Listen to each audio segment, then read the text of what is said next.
Hey everybody, welcome back to Shapes.io. I am Joe Mama, your host, and as some of you know, I released a video not long ago that addressed some confusion and desperation some people were having with creating the shape at the end of the game, which basically is this shape right here, this gray and white composite shape here. And I will tell you right now, if all you're looking to do is win the game, just make this shape, and just win the game and get on with it, then look in the upper right. Right about now, you should be seeing a card that will, if you click on it, will take you right to the video I made, and you don't need to watch anything else if that's all you're looking to do. Or you can continue watching, take the red pill, and we'll see how deep the rabbit hole goes. All right, you still there? Awesome. Excellent. Excellent. Okay, so what I'm going to do is I'm going to explain to you how we make this shape, how the machine works, and more to the point, where does this little gray square thing come from? I don't see it anywhere on the map. Where does it come from? And this is an important concept to address because the development of this game is still ongoing, and we just don't know what the developer is going to introduce later in the game. And this concept, this very deceptive concept, might come into play later on, and if you know what to do, then you'll be in a much better place. So first of all, let's talk about what it is. The short answer is, there is no special square, there is no shrunken square in the game anywhere. It's just a normal square. It's just a normal square that is in the second layer. If you've played this game and you've gotten this far, you know that when you take two shapes and stack one on top of the other, the second layer actually becomes smaller. If you look over here to the left, you're going to see this composite shape that's made up of a red star that's stacked underneath a yellow circle, which is stacked underneath a white star. And the white star is in the third layer, and it's smaller than the second layer, which is smaller than the first layer. So if you're still wondering what I'm talking about, but you're looking at this thing like, man, I see that's a small square, but where's the first layer? Okay, well, let's address that. So here I've set up this demonstration to show you exactly what's happening here. So I've kind of tapped off this flow of white circles and gray squares and brought them into a quad splitter, and then basically reassembled them, gotten rid of one of the quarters and reassembled them into this sort of three-quarter shapes. Now take a look at the shape. We've got a three-quarter square, we've got a three-quarter circle, and if you look, you'll notice that we've brought the oh, by the way, this is a sample. I've just taken this feed off here as a sample, so you get a good look of what is going into the machine here. So on this side, we've got the gray square going into the stacker, and it's being stacked and the second layer on top of the three-quarter circle. But notice what comes out. So I've taken a sample of the output, and if we take a close look what you're going to see. You see that indeed the gray square thing is stacked on top of the white circle. And notice where the second layer is, but there's no first layer underneath. Does that look familiar? That is where the mysterious small square comes from. It's simply part of the second layer. Now, if you need me to prove that by just bringing this over here for comparison, look at the size difference. You can right away see that the gray square, when left in the first layer, is much larger than the gray square in the second layer. So that's an explanation of what it is. But here's where things get complicated. Think of any building or house with a balcony or something that sticks off the side. If you were to remove the main part of the house and without the balcony being supported, the balcony will fall to the ground. Well, the computer functions kind of the same way. So what I'm going to do is I'm going to show you what happens when we take this piece. If we take this piece and run it through a quarter slicer and then reassemble the pieces. You're looking at this, you would think that, okay, well, that's really easy. That's where that square comes from. So all I have to do is basically set up a quad slicer and then reassemble it the right way, and I will get that special shape, right? And I'm here to tell you that that is wrong. Look what happens. the first layer. Do you see what's happening here? This slice right here represents this piece. So when we slice it, when we separate that square, that second layer square from everything else, the computer notices that there's nothing underneath it, and it defaults it to the first layer. And as proof, let's go ahead and reassemble the piece, and I'll show you what's happening. I will prove this to you. Let's go ahead and set up these stackers. And what we're going to do is we're basically recreating, we're putting everything back together. And look what happens.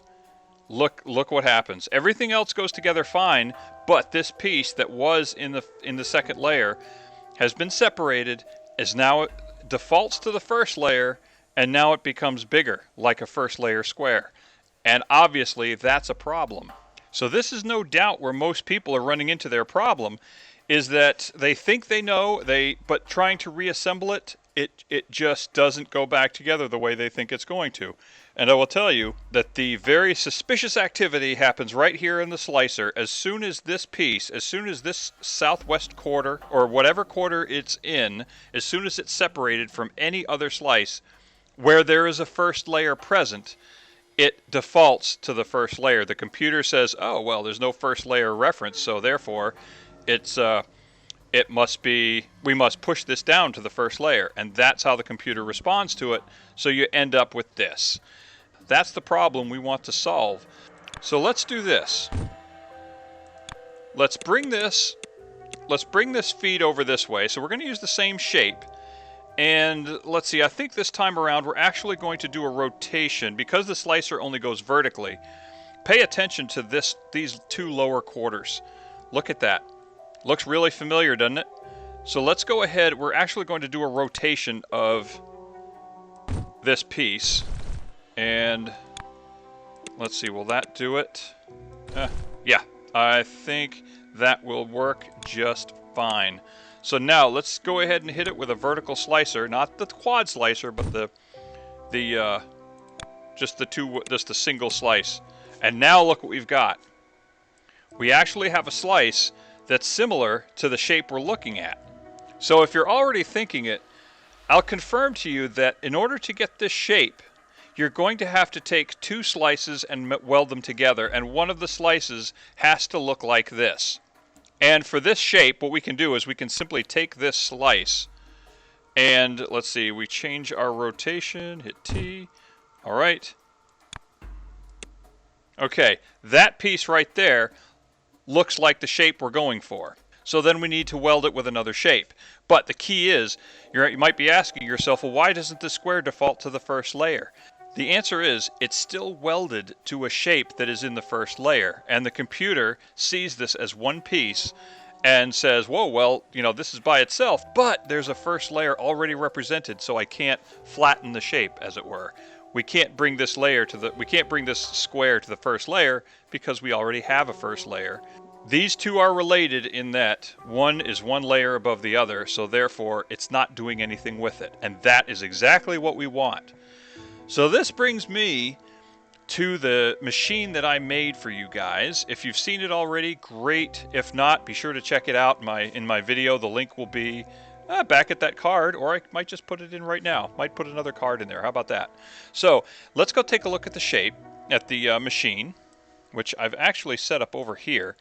Now, this was the original machine I made, and then thanks to some very ingenious viewers out there, it has shrunk down to something much smaller than this. But for the purposes of this video, I've actually made it bigger so we can see step by step what's happening and why this machine works. So as I said in the video, the feed that you want to feed into it is basically just uncolored gray squares and white circles. So let's follow the progress, and you're going to see how this works. So the circle comes into this two-way slicer and gets sliced.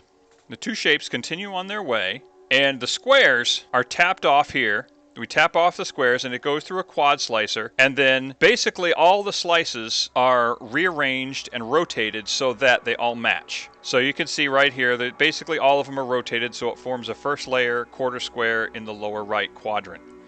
And then let's see, the white pieces are rotated and manipulated. And there's no real need to go into an explanation as to why, but you can see that we basically are looking for half circles on the upper portion here, and we're looking for a quarter circle in the upper right. And then we just get rid of the waste. It's not the most efficient setup. I can just tell you that it works. It's fairly compact and it works. We see that the quarter circles, the quarter white circles, are melded with the quarter squares right here to form this shape right here. I didn't take a tap off of it, but right here, as you can see, here is part of the shape we're looking for. Okay, so I've made 1/2. That's what it's done. Like I said, in order to make this final shape, it has to be 2 halves that are welded together. And here we've got the 1/2 prepared. So notice, does this look familiar? We've got the 3/4 square again. And I took a tap right here so you can see the different stages. Here's the 3/4 square. And it is being stacked on top of a half a circle. Kind of like we did before. But can you see what's going to happen here? Can you predict it? Can you see what's about to happen? We're going to slice it at some point. And right here, here's a sample. We slice it and we get that small square, and that's where it comes from. So let's take a look. So here it is. Here's that piece, that stacked piece before it gets rotated. Then it gets rotated. So I'm just showing you the sample there. And then I tapped off to show you after it goes through this slicer, we keep this slice of this shape right here, and then we trash the rest. Now, let's see, did I take a sample of that? Yeah, here's the sample of that piece. This piece right here is getting trashed. We've got also our slices coming in this way that were created earlier, our half slice. So we've got it right here. This is just a sample. And then it's run through this stacker right here. And in this stacker, that's where we put the pieces together and we get the shape we're looking for. And then we obviously looking at it, we have to do a counterclockwise rotation to bring it to the orientation that the game is looking for. But there you have it. That is step by step how this machine works. So again, the reason I'm telling you this is we just don't know what kind of development this game's going to go through. And if it does get developed further, we might see this concept utilized. And me simply showing you a machine that's going to help you solve one stage of it doesn't really help. I want you guys to be problem solvers, and hopefully this helps you understand the problem better and how to solve it. So if they were to throw another shape at you where, let's say, you have another square, circle, or whatever in the second layer, or shoot, even the third layer. I haven't even messed with that yet. What if they give you a really tiny shape and it turns out that it's in the third layer or the fourth layer? Well, now you'll have an idea exactly how to solve that particular issue if you're faced with it. So anyway, that's all I have. I hope you found this interesting. Be sure to hit the like and subscribe button if you haven't already. Helps me out, helps me know that, you know what, you appreciate this content or at least found it useful. And hopefully I'll see you guys in the next one. Ciao.